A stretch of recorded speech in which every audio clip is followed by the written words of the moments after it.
গণহত্যার দায় শেখ হাসিনার একার নয়, বরং এটি দলীয়ভাবে আওয়ামী লীগেরও, এমন মন্তব্য করেছেন বিএনপির মহাসচিব মির্জা ফখরুল ইসলাম আলমগীর। তার মতে, সাম্প্রতিক যে সহিংসতার ঘটনা ঘটেছে তাতে সরাসরি জড়িত ছিলেন প্রধানমন্ত্রী শেখ হাসিনা, আর এই ঘটনায় দলীয়ভাবে আওয়ামী লীগকেও দায় নিতে হবে।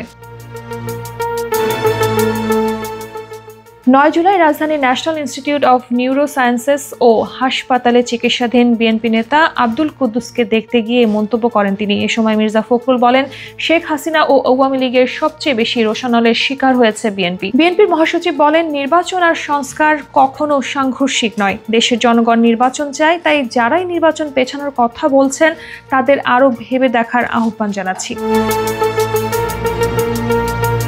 এ সময় দেশের স্বার্থে সব রাজনৈতিক দলের ঐক্যবদ্ধ থাকারও আহ্বান জানান মির্জা ফখরুল।